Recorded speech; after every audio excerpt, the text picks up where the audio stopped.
Well, welcome back and hello everyone to another Pony&Wolf Productions video. My name is Visual Pony and today we are reading the story 2 + 2 = Tomato by Galaxy Knight.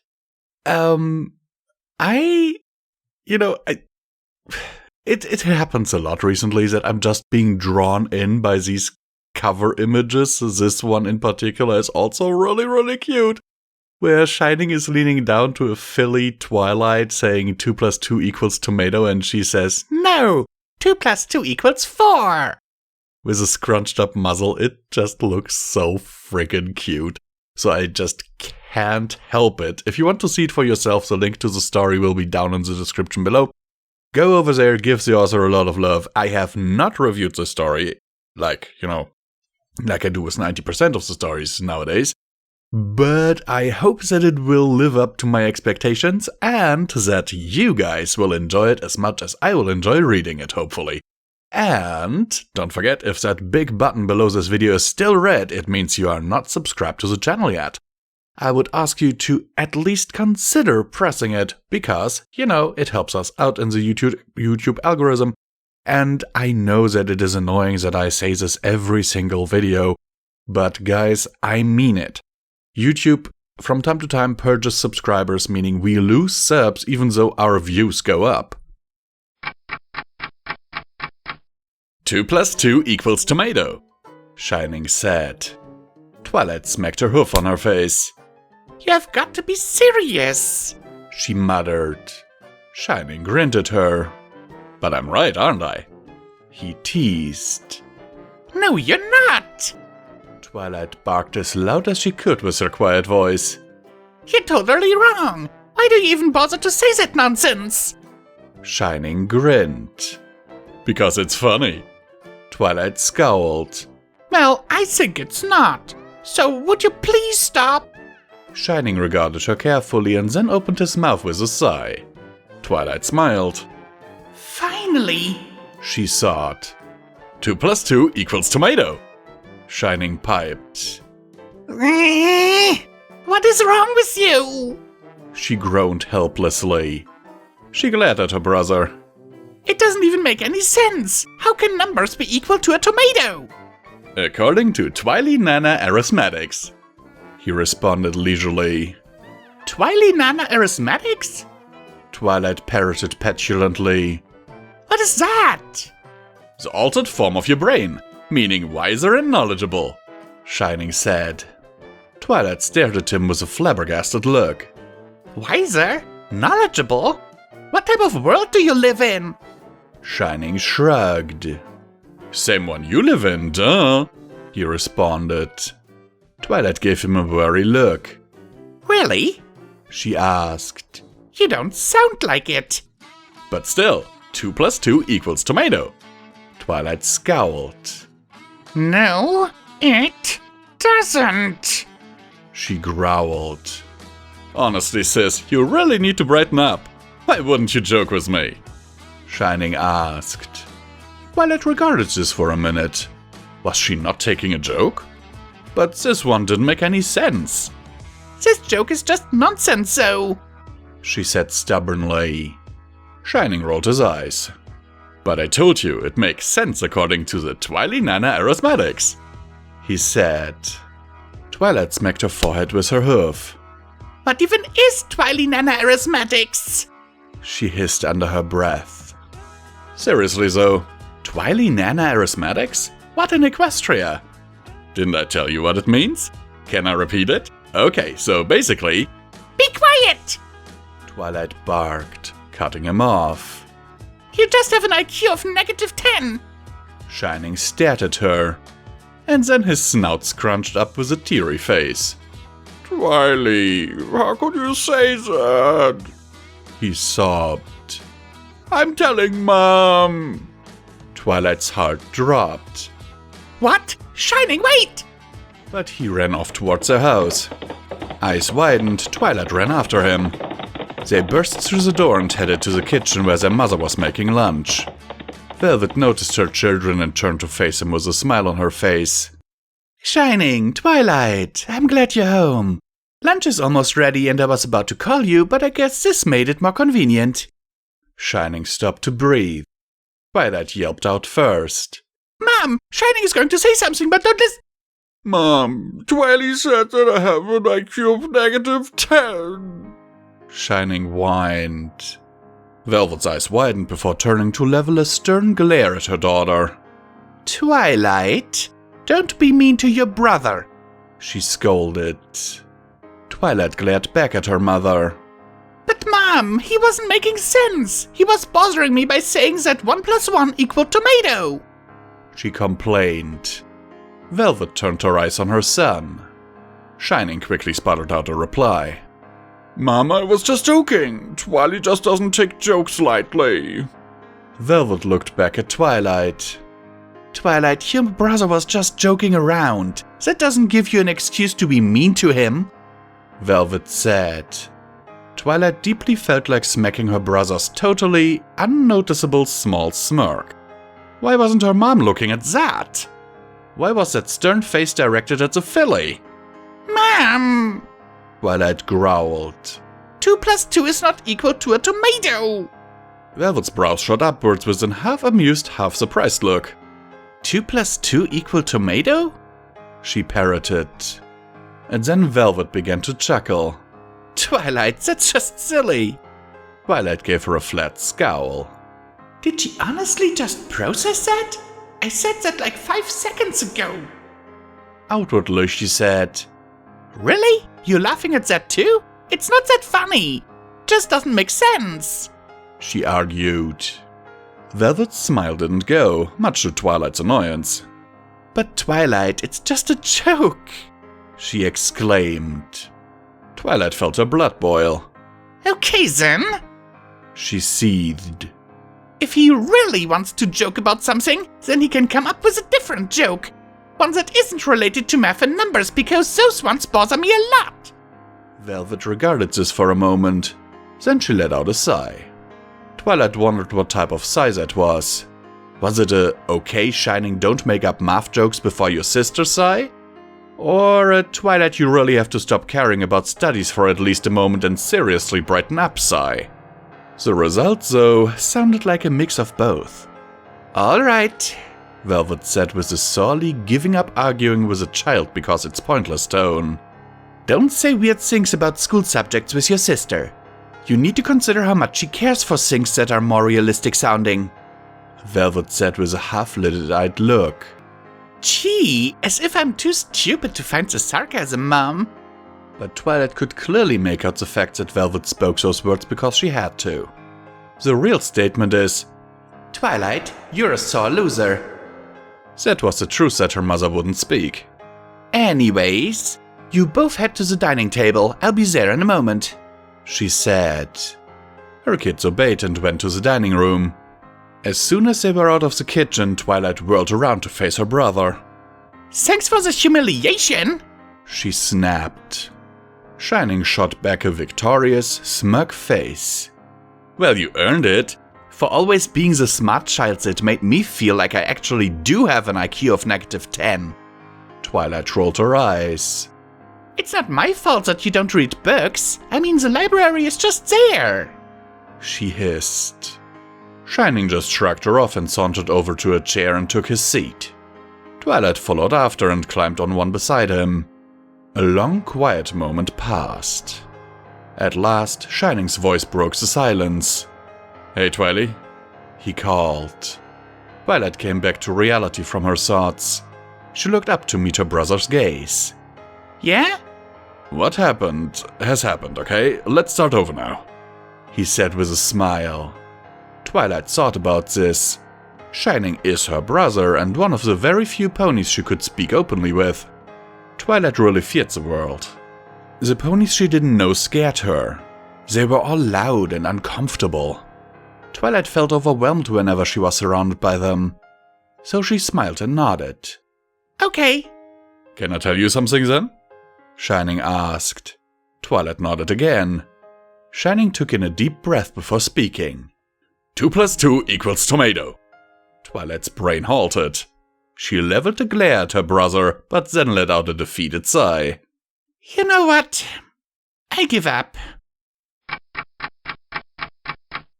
Hello and welcome back to Common Thomas Visual Pony, where I remind you that you can support Pony&Wolf Productions through the links down in the description below. Every dollar helps is needed and very much appreciated, and it helps to keep the lights on around here. And you want to keep the lights on around here, right? Because without electricity I cannot record these stories. And now let's get into the meat of the story, because I don't think I'm the new Micro Machines man. Okay, so this is a nice little slice of life story, I must say. Not as much comedy as I would have thought would be in here, but yes, it is a nice little slice of life story. So it also reminds me of a little anecdote from myself where, I was 14 and I got my first very own PC. It was bought with my own money. But of course, since I was 14, I couldn't drive and everything. So my dad went to the store with me and we bought the computer and the screen and a keyboard and all that good stuff, And back in the day, we had these, I think, CCTV screens would be, like the ones with the glass fronts, big, bulky ones. And I got a 19-inch screen, like a really big one for the time. For the time, 19-inch, that was a giant screen, And I couldn't carry that sucker up. I couldn't bring it up to the second floor because I was 14 and those things weighed perceived metric ton. So he carried it upstairs, he set it up on my computer table, and I asked him, please do not touch the glass of the monitor, because if you have ever owned a monitor like that, then you know that if you touch it with your bare hands, it will leave rainbow streaks because of the gunk and fat and whatever on your hands, And getting that off is actually near impossible. At least from what I know. And what did he do? He looked at the screen, then looked at me, and with the biggest shit-eating grin you can imagine, he plastered his hands all over the glass of the monitor for several times. Which meant for the entire time that I owned that computer, even though I tried to wipe it off with alcohol and everything, I had the handprints of my father all over that glass.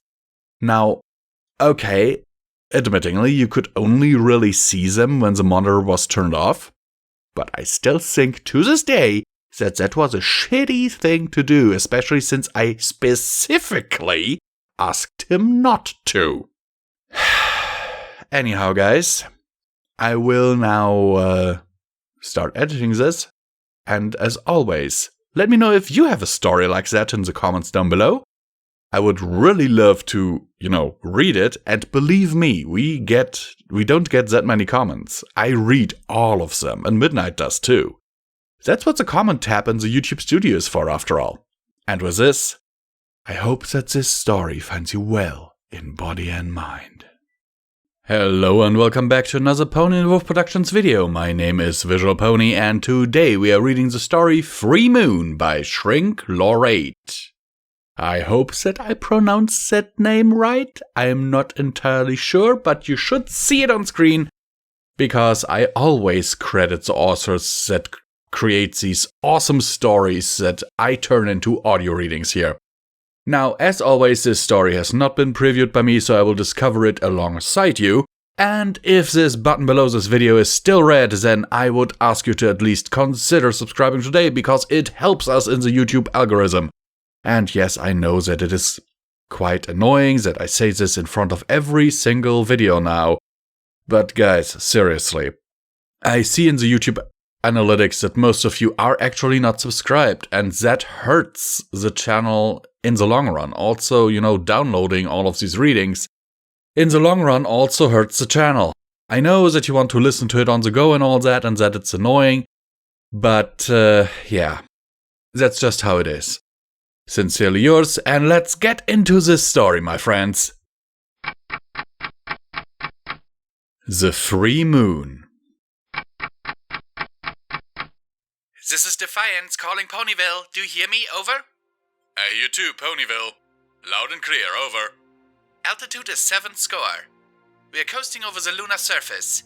It feels strange, as if we should be dropping, but we aren't. We should be able to see the landing site soon. Over. Not a lot, Ponyville. Just a lot of dead white rocks. There are a lot of craters, large and small, and rocks all over the place. It's worse than a desert. We can see Equestria through the port windows, though. It looks so tiny and all green and blue. There are no lines on it, no borders, no sign of the tyrants. Never mind, over. Same as they were an hour ago, Ponyville. What do you expect to have changed, over? Okay, oxygen level 7/10. Propellant 7/10. Battery 6/10. I'd better conserve that for the trip back. Altitude is 6 score, over. I'm starting to think she's not here, Ponyville. There's no signs of life at all here. Still waiting on the visibility on the landing site, over. Ponyville, are you there? Over. Seriously, Ponyville, this is such a critical time I can't believe you'd miss a moment of it, over. Wait, I think we can see the landing site now, Ponyville. Just coming over the horizon. Looks like we're right on target, over. Honestly, not much, Ponyville.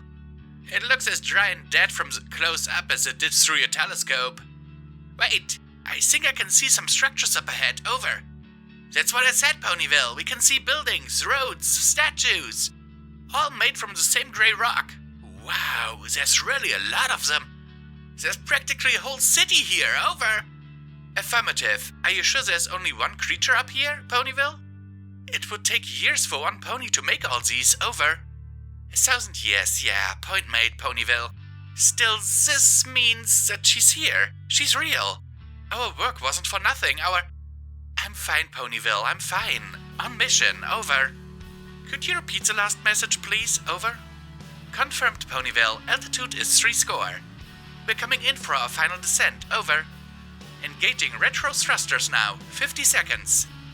That's a Tartarus of a kick. 4, 3, 2, 1. Disengaging retro thrusters. Ugh. We have contact. We've touched down and every pony is fine. We are on the moon. Repeat, we are on the moon, over. It's hard to tell right now, Ponyville. The thrusters threw up a lot of dust and it's limiting our visibility. We should be able to tell you in a few seconds, Ponyville. Sure thing. Oxygen 7/10, propellant 6/10, battery 6/10, altitude 0, of course.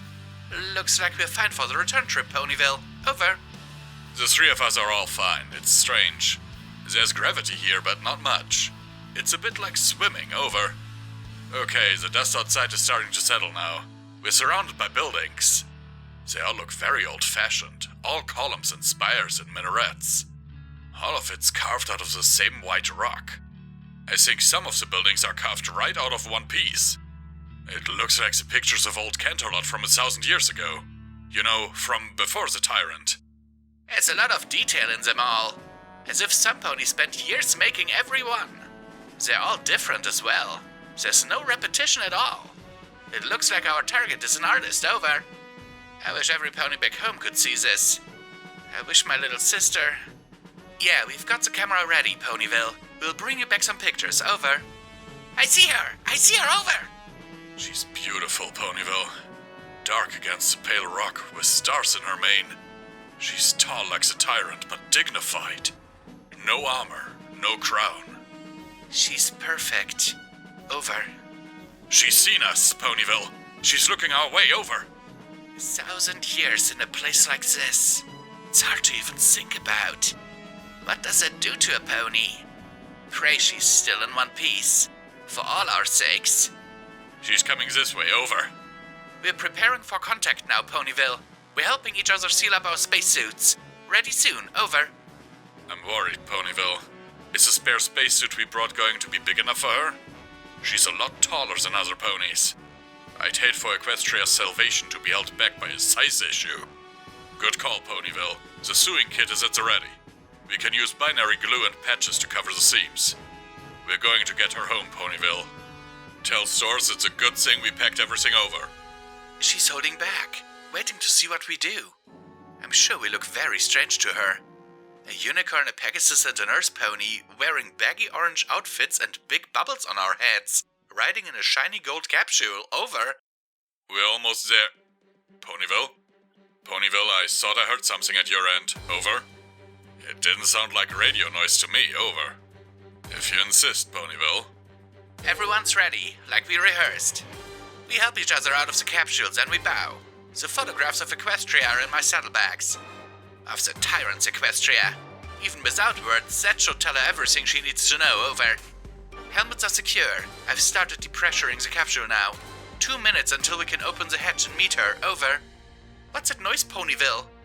Oh shit! Did they track the radio signal back to you? You have to get out of there, Ponyville! Get out! Over! I mean it! Get out while you can! Equestria needs you! Over! Ponyville, what's happening there? Ponyville! Please respond! Over! Who is this? Put them back on! You have no right! The tyrant won't rule forever, you monsters! Good luck, Ponyville. Hang in there. There's only one thing we can do for you all now. Defiance out. Okay, welcome back to Comment Thomas Visual Pony, where I remind you that you can support Pony&Wolf Productions through the links down in the description below. Every dollar helps, is needed, and very much appreciated. And it helps to keep the lights on around here, and you want to keep the lights on around here, right? Because without my microphone I cannot record, and without electricity the microphone and the computer do not work. Anyhow, let's get into the story, because I don't think I can keep talking like this for much longer. Oh my word, what did I just read? I am being serious with you guys. For a moment there I thought it was just a back and forth, but then I realized, hey wait, it's actually only the side of the Defiance crew. And they're talking about the tyrant, so I guess Celestia? This is clearly some kind of, New Muna Republic kind of story, where Celestia is an absolute tyrant. I mean, I'm not a big fan of Celestia, but holy cow, this is something completely different. I must, however, say that I like it. And as it is written in the comments down below here, by commenter the legendary Bill Cipher, I think I've narrated a story from him at one point. He writes, well, heck, now I want more. Great story. Another one, who calls himself One Wicked Quill, writes, sequel? I must say, I like it. I seriously like it. Sincerely yours, Visual Pony, and I'll definitely add this to my favorites. And as always, I hope that this story finds you well in body and mind.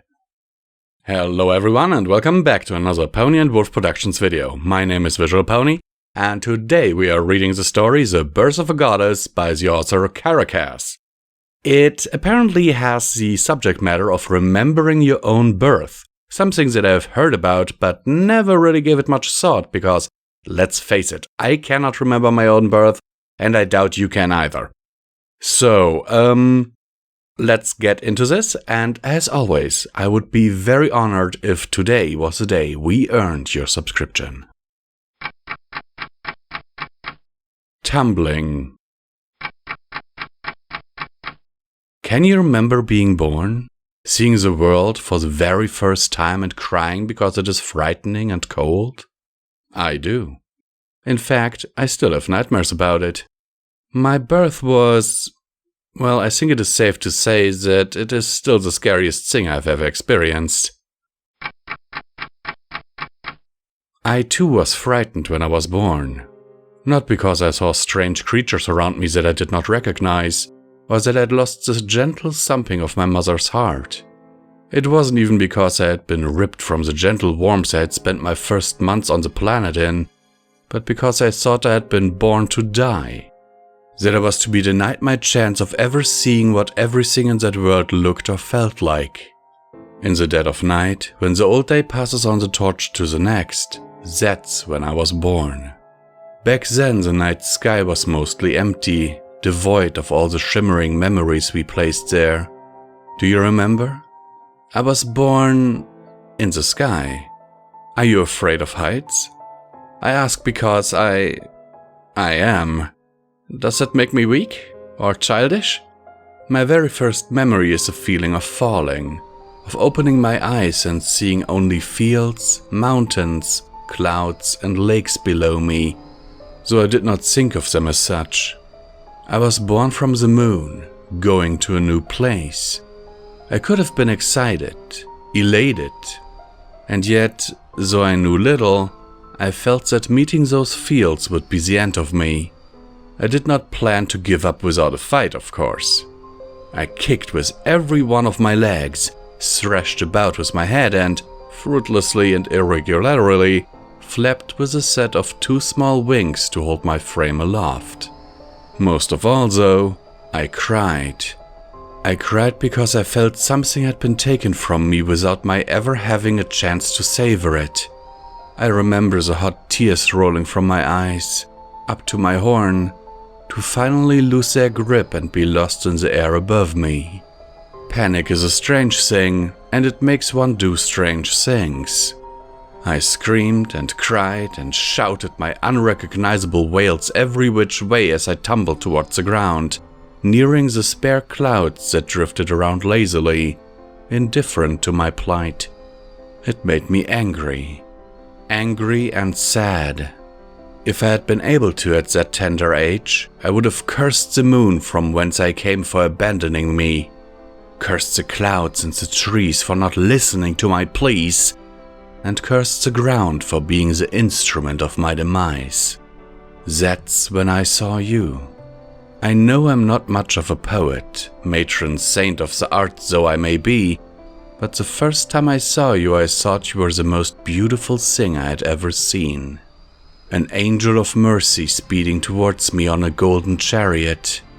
The next moment was a cruel one, though I know now that there was no other way. Just as I thought I had been saved and my cries answered, you swerved down and I thought you had abandoned me as well. Resignation too is a strange thing. Though my eyes were still leaking and everything was sore and tired from the ruckus I made on my way down, I closed my eyes and simply waited. Waited for the end I was sure everything I had known in my short life abandoned me to. Then I started slowing down, impacting on something soft only moments later. I hadn't hit as hard as I thought I would have, and I wasn't dead. The shock of that set me crying again. Gone was the acceptance I'd had in my situation, and fear was the only thing that spilled back into the void left behind. I opened my eyes and saw your back. Elation joined fear in my heart, although it was quickly pushed out when everything shook. I thought my entire world was shaking because it was angry at what had happened, but looking back on it, perhaps it was you dealing with some obstacle, or perhaps you simply flew into a tree. I suppose it doesn't matter. I was safe though I felt anything but. My sobbing only got louder, which was only exasperated when you spoke. Don't cry, please. You're okay now. I remember you were yelling so loudly it only made me more scared, and the strange sensation of your beating wings didn't help any. I remember feeling afraid I would have to live through the entire experience again when you banged so hard I could see the ground from my relative safety on your back. It had become another thing I was afraid of losing, so I closed my eyes and curled in on myself, struggling to stay as close to you as I could. I'm sorry I kicked you as hard as I did. The landing was one of the things I missed, pressed into your back as I was. Only after several minutes without anything moving did I dare look up again. Seeing you looking back at me wasn't what I was expecting. I do not really know what I was expecting, but I think it was something, or someone, beautiful and graceful. You looked at me with worry, blood and exhaustion marring your face, like you had broken down mountains and forests, given you everything to get to me in time. Did you? My expectation of your voice was similarly off mark. With my only reference being the yelling from earlier, I was expecting something similar. When you looked away from me, I blubbered something incomprehensible, trying to keep you close. You turned back quickly, wearing a smile rather than the worry from before. The rest was still there, but that smile, combined with your soft, melodious voice, made me feel safe for the first time in my life. Shh. Shh. Dry your tears, little one. You are safe now. When you put me down on the ground, I cried again. Above all else, I did not want you to leave me.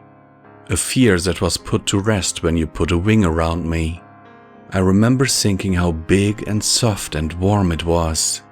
I remember being excited and tired, and 1,000 things more. But no longer was I scared, because it felt like you could protect me from everything.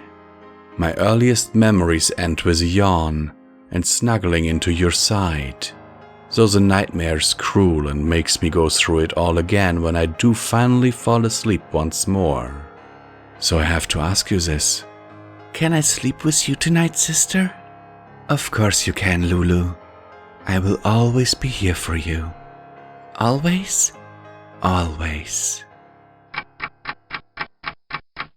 Hello everyone and welcome back to Common Time with Visual Pony, where I'll remind you that you can support Pony&Wolf Productions through the links down in the description below. Every dollar helps is needed and very much appreciated, and helps to keep the lights on around here, and if you want to keep the lights on around here, right? Anyhow, let's get into the meat of the story, because hey, I'm crying. Seriously, it took me a moment to compose myself to be able to record Common Time. And all I have to say is this, yeah, I'm not a big Celestia fanboy, but imagine if Celestia saw Luna falling to her death. Do you really think anything would stop her from saving Luna? Like she says here, like it's written. When I looked away at Blubbery, you turned back quickly, wearing a smile rather than worry from before. Okay, where is it? Yes, seeing you look back at me wasn't what I was expecting. I do not really know what I was expecting. You looked at me in worry, blood and exhaustion marring your face, like you had broken down mountains and forests, given you everything to get to me in time. Who among you does not believe that Celestia would actually do this? I'm fairly certain she would go full out Kamehameha with her horn if there was any obstacle in her way of reaching Luna. I'm fairly certain of that. And now I have to get my composure so I can actually start editing this thing. Sincerely yours, Visual Pony, and I hope that this story finds you well in body and mind.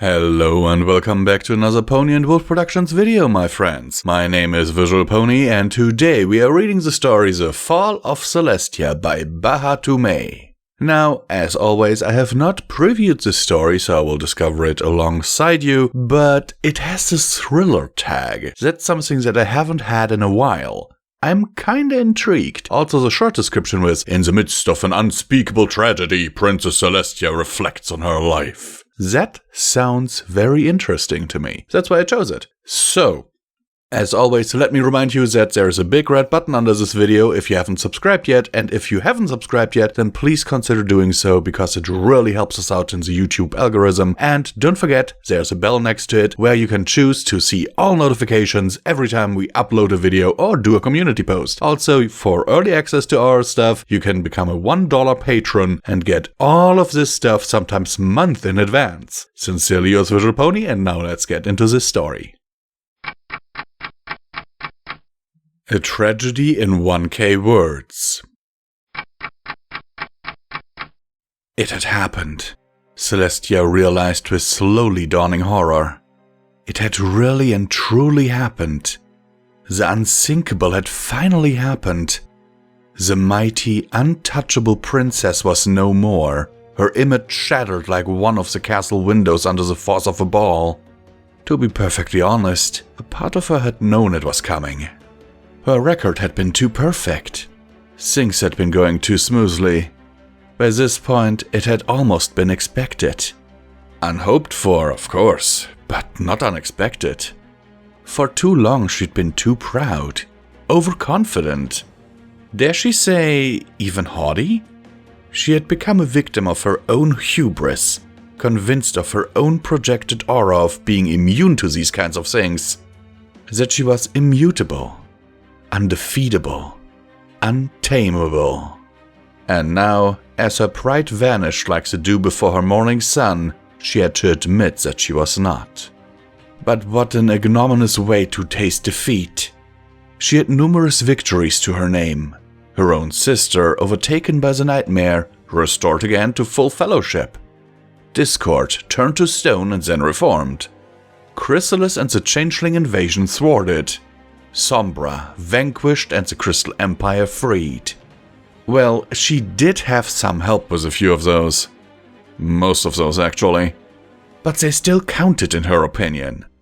And yet now, to be brought so low by an enemy so mean, so subtle, so unassuming, it really was more than a little bit distressing.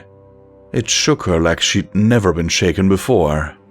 After all, a defeat like this would not be easily forgotten. No, not something like this. How could it be? She was head of the state, symbolic of her nation, a shining white pillar of virtue and grace. This would fly in the face of all of that. Ponies would have seen. Ponies would know. Ponies would never forget. They would never be able to unsee their princess so humiliated. Would they ever be able to look at her the same again, having seen her subjected to such shame? Having seen her so undignified, so debased, so mortal? Would she be forever tarnished in their eyes? She couldn't begin to pretend to convince herself. Her shame was just too great. And yet, even in this time of anguish, a spark of hope flickered in her chest. Perhaps she could recover. Perhaps there was still hope. Perhaps she could snatch victory from the jaws of defeat. But as soon as she thought that flicker died, darkened by the cold hoof of reality. She was too far gone, she could already tell. There would be no recovery, no playing this off or brushing it under the rug. No, she had really and truly fallen, and there was no point in trying to deny it. There would only be fallout, and she would have to stand tall. This egg spread all across her face, and face whatever consequences would come. All these thoughts flew through her mind as she descended to the ground with all the poise and grace of a fat pigeon that had lost its footing and fallen off the roof, and she hit the ground with a sound similar to a rubber duck being squeezed as her own weight and momentum compressed her lungs. Her mane and tail whipped forward from her sudden stop, cascading messily over her face, and her crown flew off her head. It bounced along the marble floors, making pealing, bell-like ringing noises as it did, as if announcing to the castle that something noteworthy had happened and inviting all to come and see. She quickly lit her horn and teleported it back to the top of her head, stopping the noise, then pushed herself up. With a little kick, she extricated her left hind hoof from the carpet upon which it had snagged, then quickly slid her shoe back on. Her first steps towards recovery completed, she glanced back around to check for witnesses. On one side, an older guard stood against the wall, maintaining the stony expression her guards were known for. She felt a quick flash of worry, followed by relief. There was a very good chance he would never tell any pony, just out of respect for her. And even if he did, he would be retiring soon and the story would eventually die with him. And then her eyes flicked over to the other side, where a younger guard stood, and she felt her smile tighten. Not quite accustomed to the requisite stoicism, he was staring wide-eyed at what he'd just seen, his head turned slightly to get a better view. Great. He'd be telling this story tonight for sure. The worst part was there wasn't anything she could do. She couldn't reassign him or dismiss him, especially if he hadn't done anything wrong. Ponies might start asking questions as to why he was being singled out. And then he'd tell the story and then more ponies would know. And worse, believe it, because why else would the princess react that way? No, she would have to do nothing. Accept it, and let the chips fall where they may. Now, if this had been all the witnesses to her failure, she may have been able to brush it off. But then she looked up and saw the very last pony she had hoped to see. She could almost hear those high, rising violins heralding this occasion like harbingers of doom. Her sister, Princess Luna, stood there, standing still, eyes wide, holding a large bunch of lavender in her magic aura. She was doing her nightly rounds of caring for the sleep of the castle inhabitants, and through sheer luck, she must have just walked in right as Celestia had tripped. Their eyes met. For a long moment, neither sister said anything, and then a little smile started spreading across her sister's lips. Celestia let out a long, low sigh. Welp. It had been nice while it lasted. Maybe she should just retire. Hello everyone and welcome back to Common Thomas Visual Pony, where I'll remind you that you can support Pony&Wolf Productions through the links down in the description below. Every dollar helps is needed and keeps the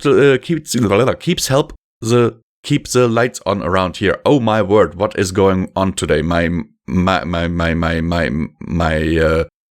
tongue and my brain just don't want to work together right now.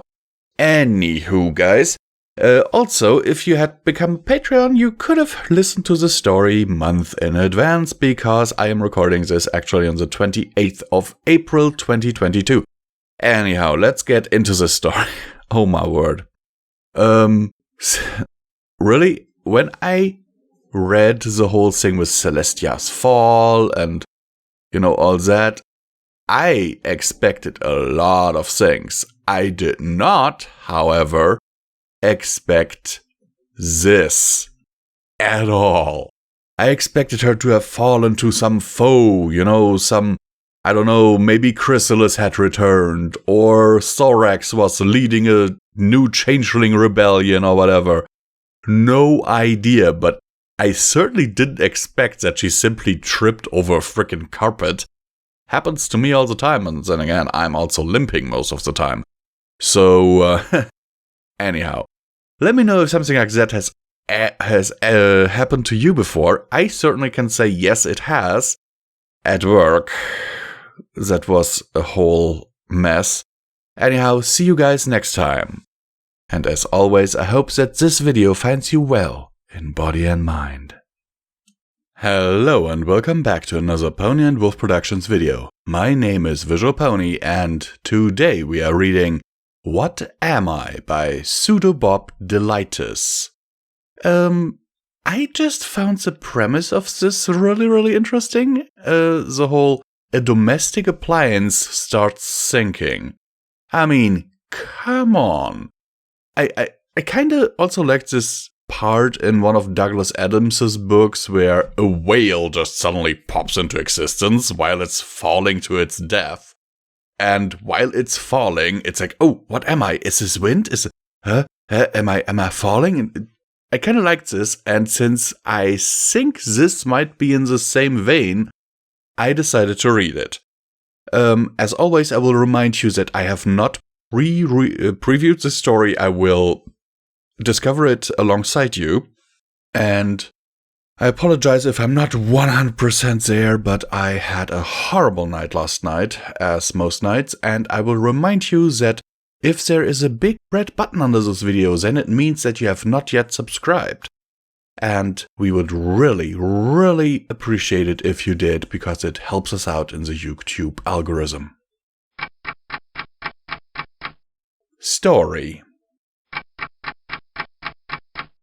There are 893 objects. The objects are touching the inner edge of a glass container, which opens to a spiraling tunnel below. The container vibrates. The tunnel rotates, pulling objects along. An object is forced between two iron cones and cracks into a number of small grains. All the objects are crushed in this manner and the grains fall, below in a cone made of fiber. Dust and gas is released in the cracking process and fills the air. There's a chemical effect, an aroma. There's a directive now, an order to things. The aroma is not correct. It must be changed. There are questions. What are those objects?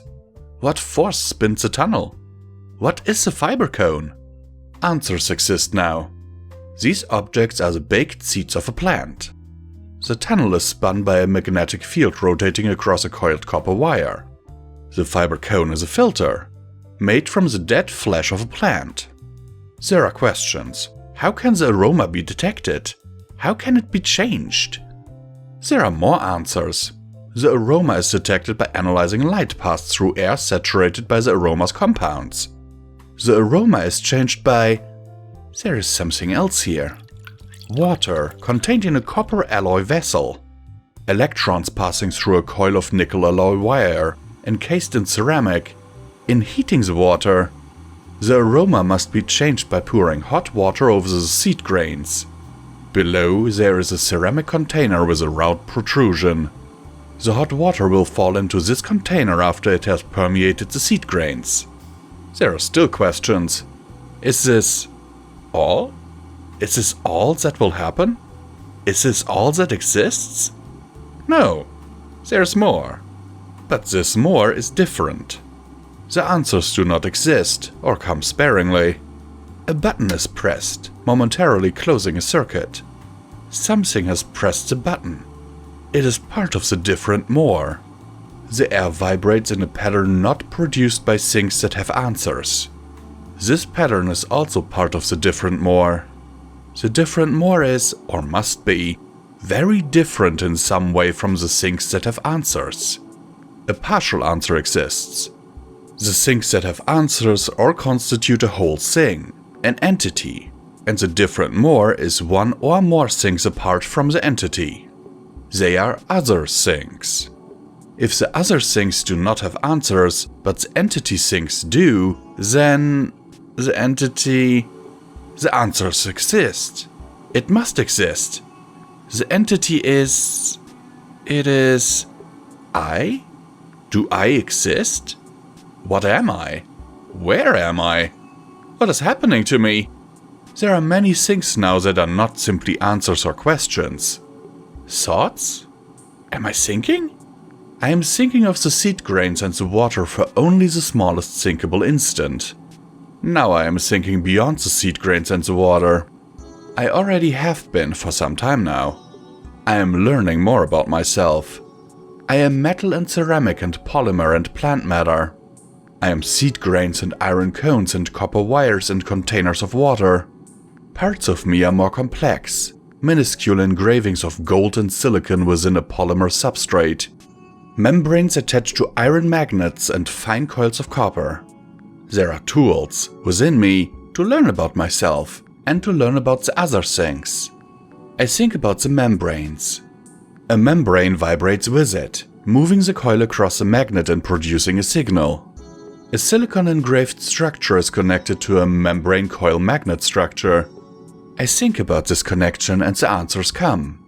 I can detect sound. The first sound I understand is coming from within me. The heated water is now rumbling as it evaporates. The second sound I understand, small and distinct, is the depression of the button. The third sound... It is not me. It is an other thing. I know nothing else about it. I think about the button. The circuit leads to a silicon structure connected to a sound detecting structure. The button must have something to do with detecting sound. The button has been pressed twice. When it is pressed a third time, the connecting structures are activated and... The water already? Oh crap, it must be broken.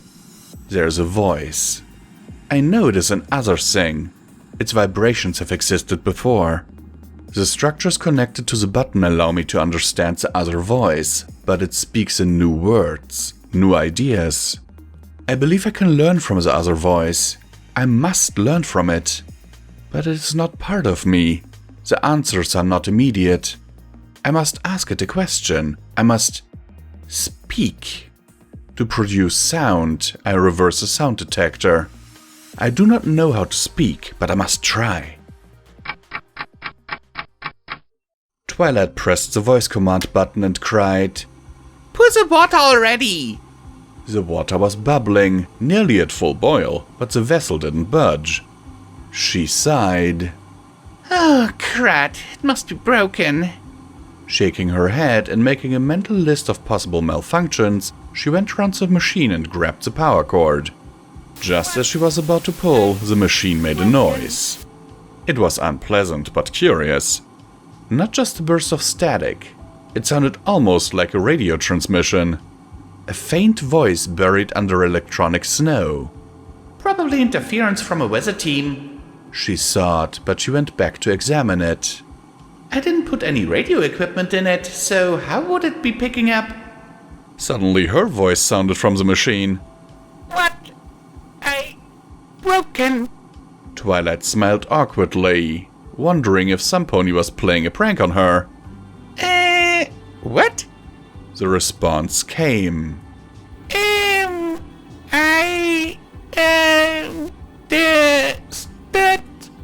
Am I understood? That wasn't just her voice. Her voice had been cut up, combined, formed into words. And it reminded her of audio feedback. The noise was distinctly taken from what she'd said a second ago. A pony wouldn't be able to do that so quickly. Twilight's blood ran cold. She stared at the machine. Did my coffee maker just talk to me? Hello and welcome back to Common Thomas Visual Pony. Well, we'll remind you that you can support Pony&Wolf Productions through the links down in the description below. Every dollar helps is needed and very much appreciated and helps to keep the lights on around here because without electricity I can't run my computer and without my computer I can't record. Okay, now let's get into the story because I don't think I can go on like this for much longer. You already hear that I'm coughing, you know? Okay. I love this. You know, a coffee maker wanting to communicate with its owner. Just imagine this idea. Just imagine you're making a slice of toast or you're making yourself a cup of coffee or whatever. And you're talking to yourself while you do it, and suddenly out of the device comes your own voice. Oh my word. I know I would be freaking. I would be, I don't know, running for the high hills, calling the Vatican for an exorcism or whatever. Not that I'm a religious person, but you know, that would be, oh my word, I love it. Sincerely yours, Visual Pony, and as always, I hope that this story finds you well in body and mind.